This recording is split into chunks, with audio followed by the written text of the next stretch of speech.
Urban Knights Update is next. Coming up, the punishment is quick and merciless. More well-known people are getting caught in the sexual harassment net. A court victory for undocumented people in sanctuary cities. If you're a crab lover, we've got the scoop on what's happening this season. And just in time for Thanksgiving, some good news to make you smile.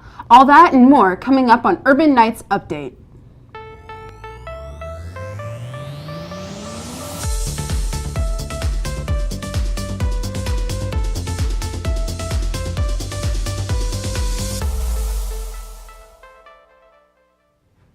Hi there. Thanks for joining us at Urban Knights Update. I'm Sterling Hawkins and Chris Petrozzi is joining me. Here's what's happening.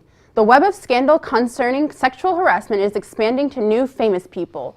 Broadcaster Charlie Rose has been fired from CBS and his talk show has been dropped. The CBS News president wrote a note to staff saying how disturbing and intolerable Rose's behavior is.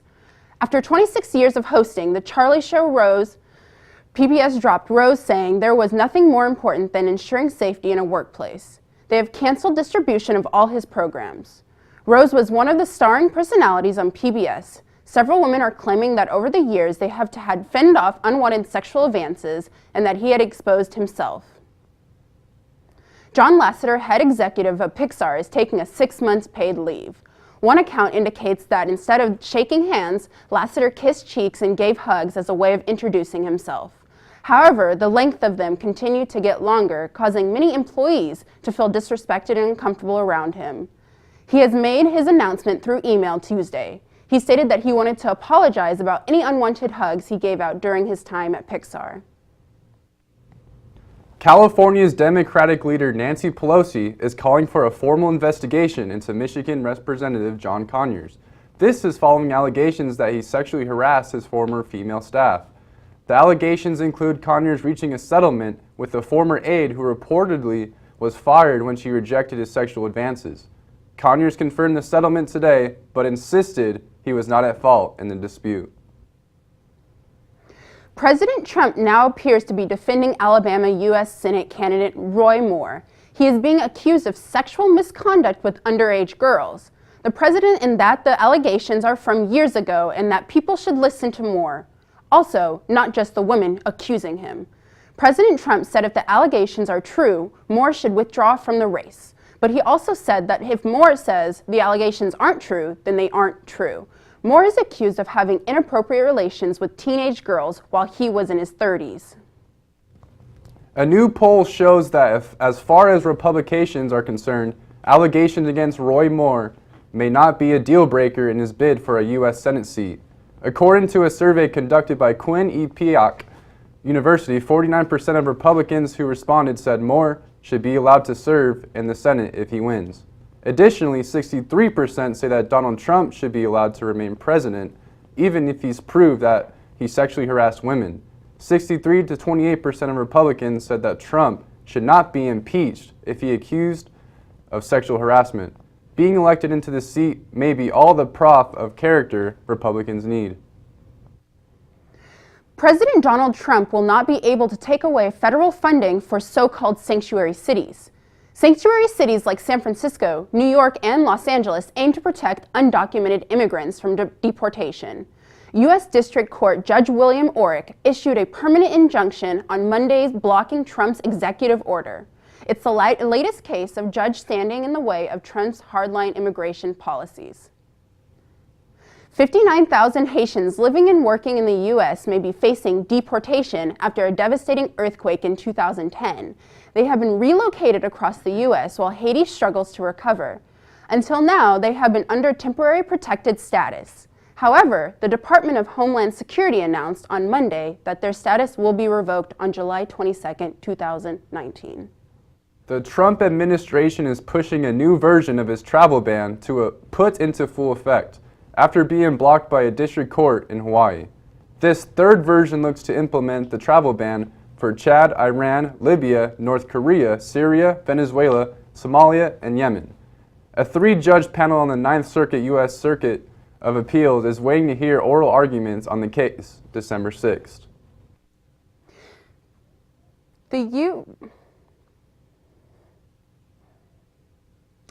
The U.S. is well prepared for a nuclear war, with nuclear bunkers and complex nuclear launch procedures. But if the president ordered a nuclear strike and the Strategic Command refused to launch it, believing it to be illegal, it would be triggering an interesting constitutional situation.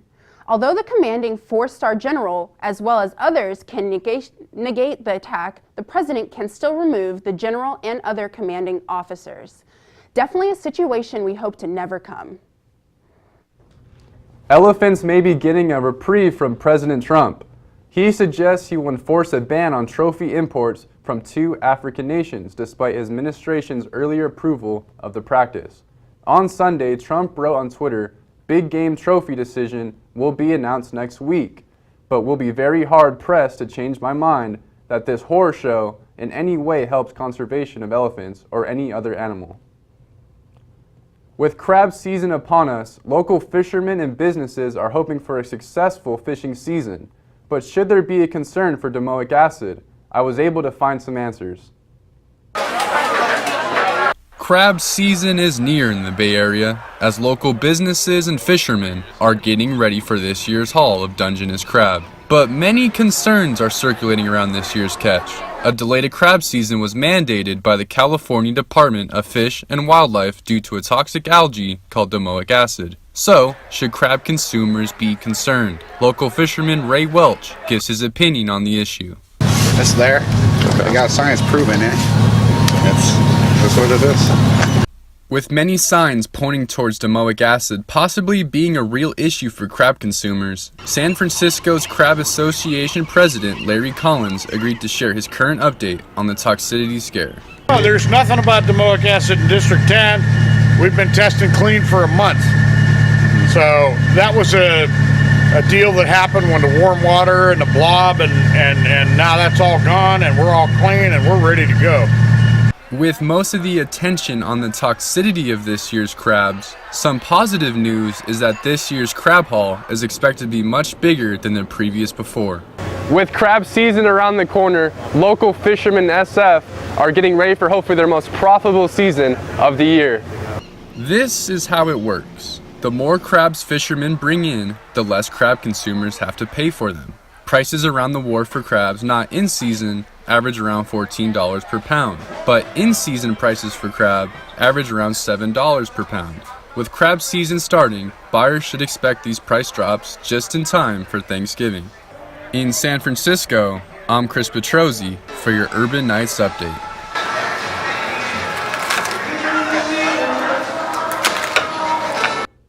Prices for crab on the wharf are currently just a little more than $6 per pound. It looks like the flood of earthquakes has just started. Some researchers say the number of major earthquakes will increase next year. The reason behind it? The time it takes for the Earth to rotate on its axis has slowed down. Today a day is 1.78 milliseconds longer than a day in 1917. Geographicist Roger Bilham says that this change of speed can result in more earthquakes next year. Here in California, we live with the threat of earthquakes constantly, but there's a way to prepare for the next big one. Amathil Thilenbro shows how. Panic was spread across Mexico City as the city was struck by another earthquake, the strongest one since 1984. Through Skype, the Mexico City resident Fernando Lopez Buchon talks about his experience of the disaster. Your whole world moving, but moving a lot and moving like in every single direction. It's something I cannot explain it, and you really think you are going to lose everything. The first action for us was to stay in the safe zone that we have in every single building with there like signs of the safe zone, and then you have to evacuate the building. The earthquake in Mexico is a wake-up call for San Francisco. Last time an earthquake shocked the city was in 1989. But within 30 years from today, San Francisco is expected to face the biggest in the history. Since San Francisco is in the risk zone, the public health worker Gabriel Aldon recommends the residents to have to-go bag ready for when it happens. it's what you would take immediately when an emergency happens. So this is actually pretty light. Like, this is not all the emergency preparedness stuff I have. This isn't what lasts me for 3 days. But it is like, if you immediately had to leave your house, what things would you want to take with you? And so there is food in here, but there's also like documents. So I keep my passport and my social security card in here, because in an emergency, that's actually one thing that's one of the hardest things to recover from, is a lot of people lose their documents. Emergency rations, which surprisingly taste like coconut, they're really gross, but they last for 5 years, and there's like 2,400 calories. More information about the preparation is available on Public Health's website. I'm Alma Tellentorp in San Francisco for Urban Nights Update. Thank you, Alma, for the information. If you would like to purchase the survival kit, there are stores you can go to, but also online sites like Amazon. Your internet service may be slowing down. The Federal Communications Commission just confirmed they are publishing the plan to reverse Obama-era net neutrality rules. That means that internet service providers will be able to block or slow down content or institute fast lines for clients who pay a premium. The new FCC order will reject every rule that the net neutrality currently projects and will change the landscape of internet service. The Sacramento Regional Transit System was hacked for a ransom of 1 Bitcoin. Today, 1 Bitcoin is the equivalent of about $8,000. The hacker erased important programs that are necessary for planning and dispatching employees for service. The hacker oddly demanded 1 Bitcoin in order to stop the attacks. The amount was odd since it's seemingly such a small demand. Other hacks this year requested ransoms anywhere from $250,000 to $75 million. Bitcoin has been around for many years, but it wasn't until recently that it really made a name for itself. Let's check in with Jonathan Navarro to see what a Bitcoin is all about. It's 2017, and to some, banks are a thing of the past. There's a new type of currency that's gaining some serious traction. This currency is not in the physical, it's in the digital. It's a worldwide cryptocurrency known as Bitcoin, and it's changing the way many go about their everyday lives.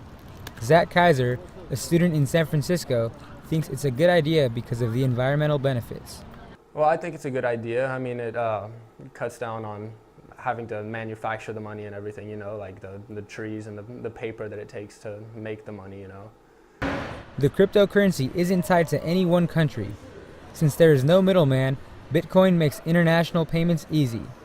Some businesses may like Bitcoin because there are no credit card fees. Some buy Bitcoins as an investment, hoping that it will go up in value, which it has. It recently just hit a value of nearly $6,000. If you want to purchase Bitcoins here in the city, there's a way. Bitcoin has gotten so big that there are even locations here in the city that have Bitcoin ATM machines. As you can see, this location is one of them. Let's go check it out. Coinocopia, Northern California's largest network of Bitcoin ATMs, has a machine here in downtown San Francisco. All it takes is 3 simple steps to purchase Bitcoin. First, you scan your personal QR code, which is your wallet. Then, you insert the amount of cash you want to exchange for Bitcoin. And then you press send. If you want to see the ATM for yourself, it's in a market on Leavenworth and Sutter Street. In San Francisco, I'm Jonathan Navarro for Urban Nights Update. It seems that Bitcoin has many benefits and reasons to be used in today's society. Apple is delaying its launch of the HomePod until the beginning of the next year, even though it was set to release this upcoming month.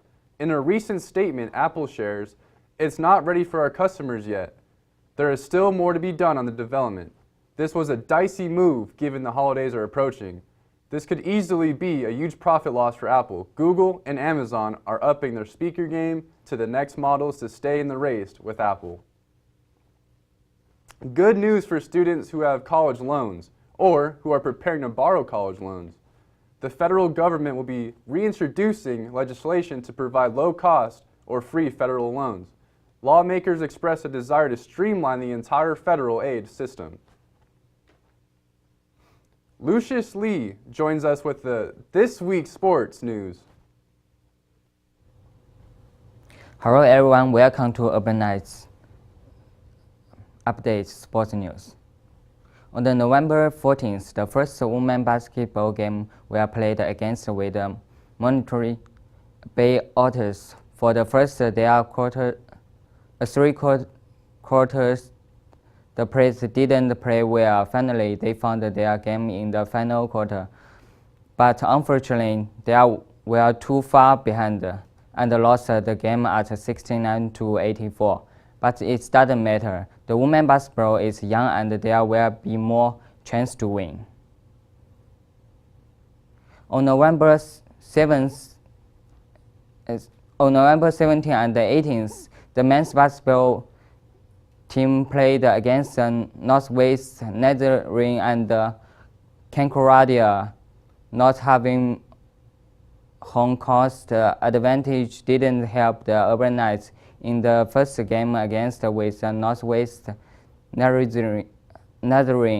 They lost the game with a slight disadvantage of 5 points behind the first half and 3 points behind the second half.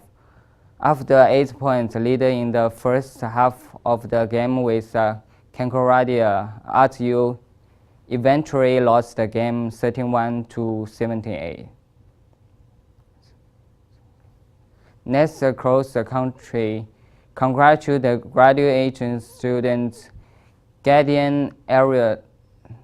He earned the All-American honors on the NCAA Division in Nature Championships in 2017. At the same time, also congratulations Swan Philippines, who earned the 47th place in the women's group. Well done. November 17th was the last game of the women's volleyball at ceremony was held behind the start of the game to say goodbye to volleyball players Bella Sosama and Margaret Winkler, who are graduating seniors. We had different coaching staff every year, so coming in every year was kind of a mystery, like what's going to look like and stuff, but I think having Bailey next to me for sure helped. Having Ray for 4 years definitely helped too. Having him as like the stable point in the whole department helped for sure. Everyone was super supportive. I treat all the team, or every team, every year like my family, and I know Bailey does too. So I think going through the 4 years, the girls just make all the difference. I mean, you can look at the record or you can look at games played, and at the end of the day, it's like those little moments where we're on a road trip and we have those stories, and so many stories that we have between each other, and just kind of learning from each other and learning from the coaching staff and being able to just grow as a person and a volleyball player, and I've really enjoyed that in the last 4 years. Yeah. Emotional roller coaster for sure. I think I already cried like 4 times, so hopefully I'm done for today. It was awesome to have them and saw me play for the first time since I left home. Knowing that her family's here too, it was a big day for that, and we are going to right now probably set it up with family and enjoy the rest of the day. But yeah, it's still an emotional roller coaster. I don't know exactly how I feel, but the emotional are like killing you inside right now. Yeah, me too. Just having both of our families there and being able to just have them cheering us on. It was kind of funny, and we weren't used to it because both of us, obviously being international, we don't always have that. So it was really nice to have them there and kind of the laughs we could have with them as well. That's all for sports. Thank you. See you next time. Now back to you.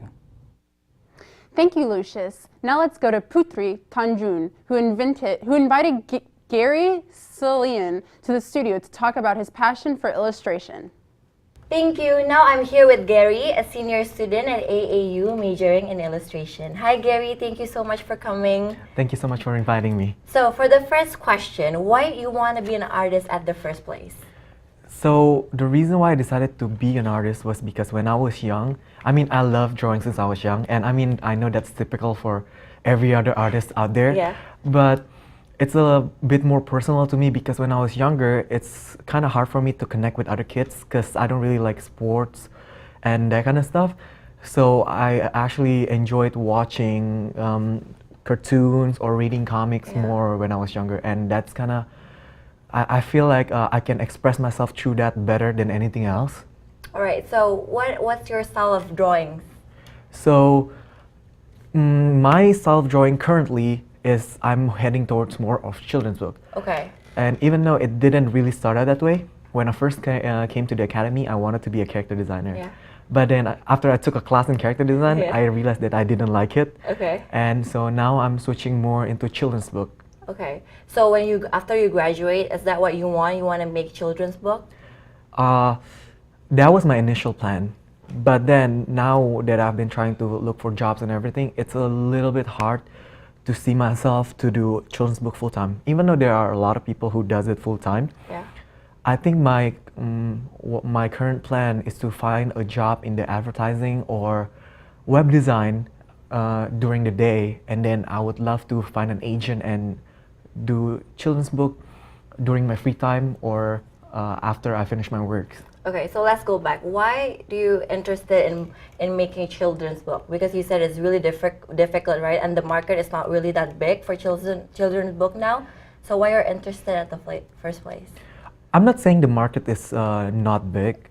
The market for children's book is it's actually really big. Okay. And when my teacher actually told me that children's book is actually not a bad idea because no matter how far people go, people will always need children's book to read to their child. Yeah. But the reason why I feel like I need to find a day job is because I'm an international student. Okay. If if I wanted to stay in the United States, I would have to require a visa from a company, and that's hard to gain if you're a freelancer. So it's not that it's really hard. I mean every field is hard to find like a job, but the market itself isn't that hard. It's just that I need a visa to stay here, and that's why I needed this job. And I feel like the best prospect or job that can offer me a visa is either advertising or web design. Okay, thank you so much, Gary. I hope everything works for you. Thank you so much for your time. All right, thank Back you. to the studio. Thanks, Putri and Jerry. Isaiah Quiros is standing by with an entertainment report. Thank you, Chris. Newly released DC movie Justice League was disappointing to the typical moviegoer, but for comic book fans, it gave some positives to take away.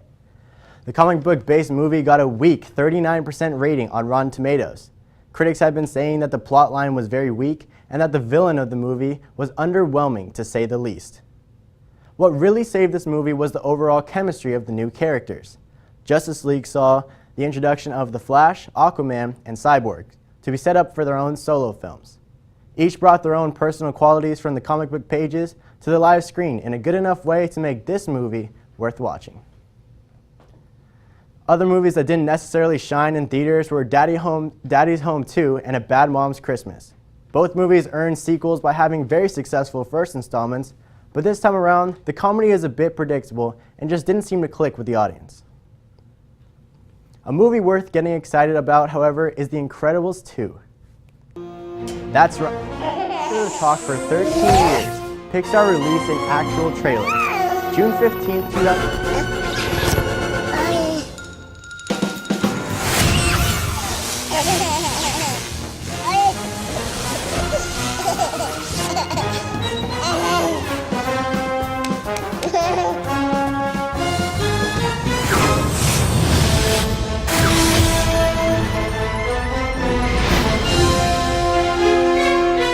You have powers! Yeah, baby!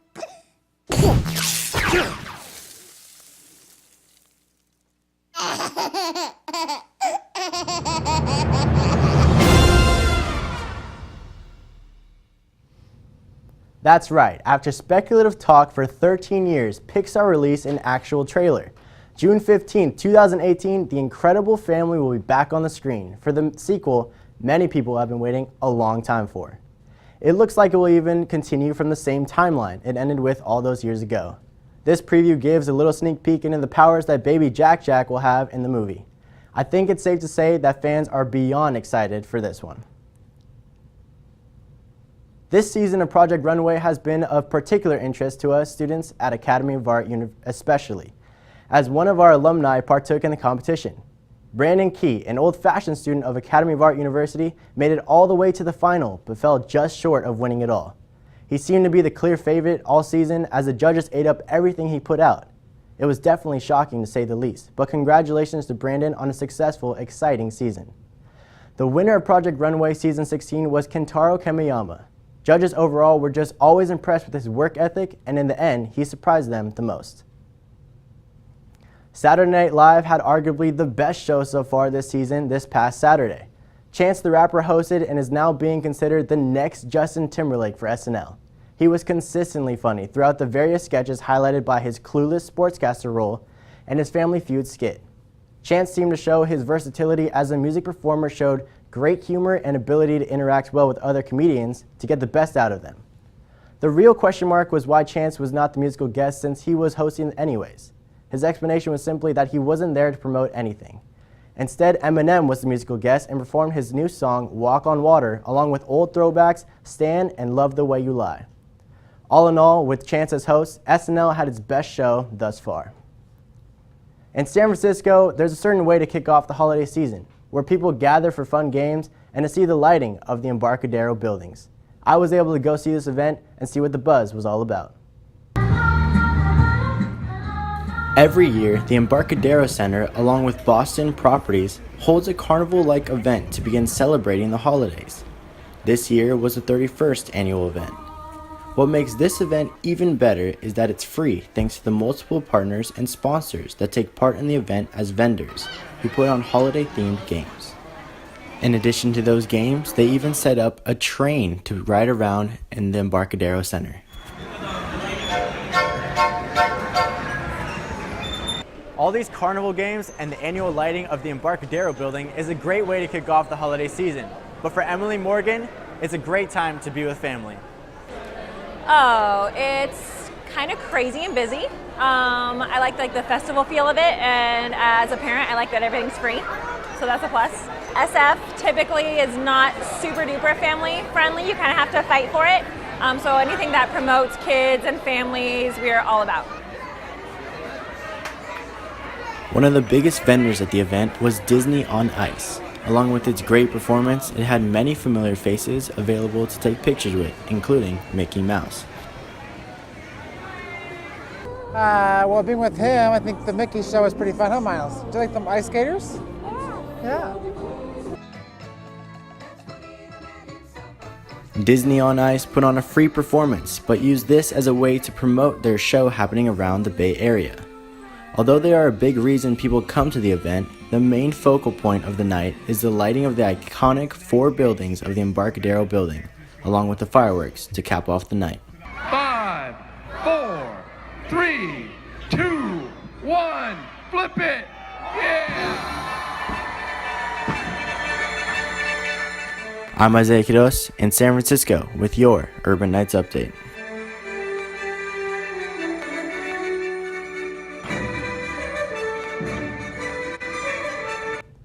That's it for this week's entertainment. Have a great Thanksgiving weekend. Thanks, Isaiah. Let's head into our special segment, Happy News. A father of an ambitious young Andriana decided to dress up for the part for his daughter.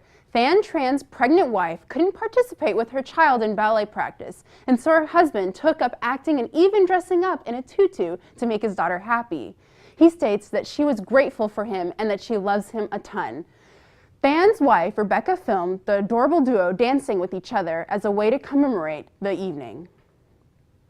Shelter dogs are getting temporary homes this Thanksgiving. Holidays, a program that is helping dogs have a permanent or temporary home to celebrate Thanksgiving this year. With this, the shelter dogs can get a break from their stagnant cages, and it gives others an opportunity to learn more about the animals in the shelter.